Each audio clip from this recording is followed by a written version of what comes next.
Silly. Peace and innumerable blessings.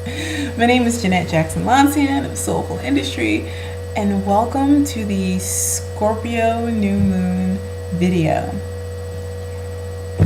On November 16th, 2009, at 2:13 p.m. Eastern Standard Time, we get to experience the joy that is the Scorpio New Moon.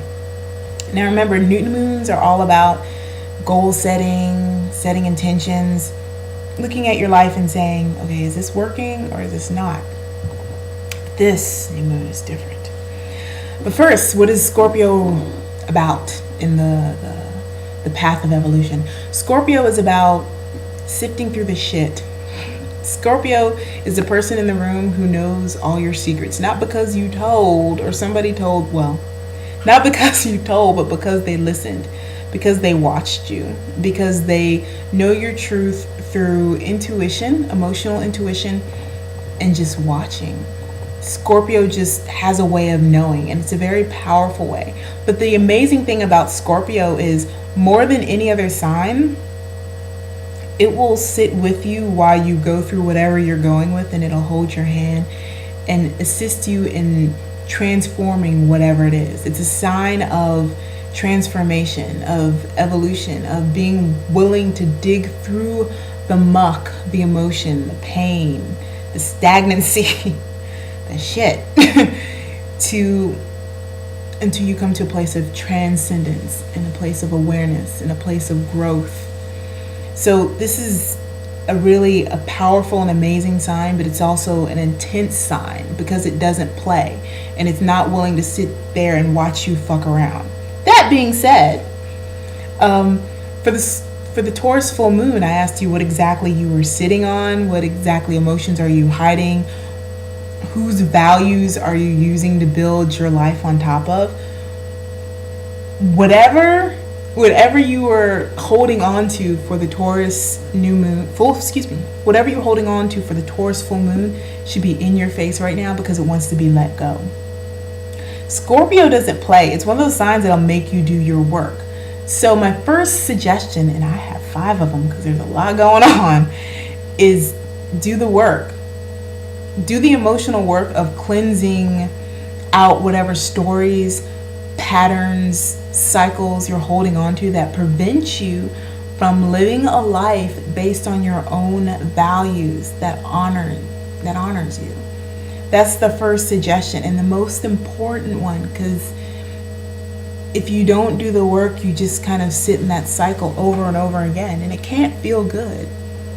Pain is an indication that something needs to be acknowledged and brought to the light. And if there's any time to bring something to the light, it would be right now. I'm just saying. Second suggestion. A lot of us have been spending the past few months, this year has been very much about understanding what your gifts are, understanding where you fit in society, and understanding that we're all in this together, and give your gifts because everybody needs them. My second suggestion is give your gifts because everybody needs them. We all know that we do something and that somebody else needs that something. So share. It doesn't matter if it's not perfect right now. It doesn't matter that you're still working on it. Open your mouth and share it because it's just time. And the only way you'll perfect it, the only way you'll get to a point where it feels perfect and it feels right for you is if you start by sharing it now. It doesn't matter that it's imperfect. As a friend said, as Tazima I think said, or Jamitra, I don't know. Either way, imperfect action is better than no action at all. Third suggestion, expand your sense of fairness and be willing to understand that what you do wherever you are affects everybody else.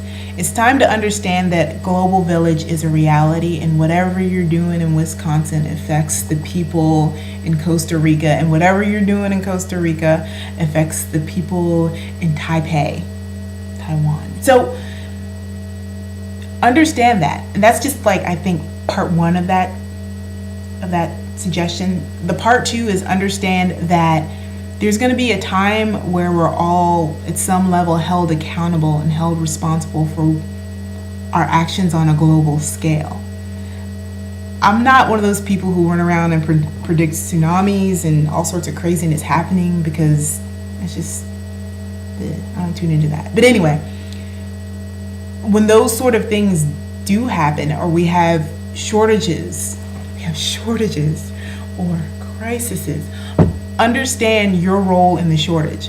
Understand your role in the crisis, because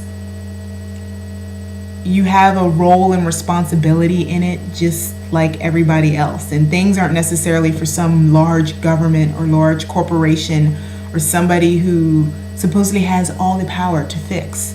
It's yours to fix. It's mine to fix. It's ours to fix. It's time that we start doing things for ourselves and stop expecting everybody who supposedly has the power to step up and do something. Number 4, don't wallow in the muck of denied desire. Instead, examine what your desires are and examine where they come from. Examine whether it's something that you value or something that's just important to you because your teacher said it was, your mother said it was, or oh my God, your sister's doing it and you got to do it too, or your parents will be mad and disappointed. Look at your life and look at what's important to you. And if you failed, if you feel like a failure, if you feel like you've been denied, if you feel like you've been pushed down or oppressed, understand what you were fighting for and whether it's something that was of value to you or something that was of societal value because you were told it was valuable. And you don't really give rat's ass about it anyway. I'm just saying. 5th and final suggestion. Be vulnerable. Seek common shared emotional space. Realize that as you look at other people, that they have things that they're going through, just like you have things that you're going through. And rather than seek to point a finger at somebody or judge them for what they're going through because whatever, seek to support them. And as you support them and hear their stories, you're also expressing yourself in a very noble way, and you'll find that you're supported in expressing yourself and telling your story as well. So be vulnerable and be open. Being vulnerable and being open is the first step to creating community. Being willing to put yourself out there and connect with others. So those are my 5 suggestions for the Scorpio New Moon. It's a longer video than others, but there's a lot going on. Take precious care of yourself, and if you need it, just take a nap and eat some comfort food. There's a lot going on energetically. So be kind to yourself, all right? And be kind to each other. Stay blessed. Peace.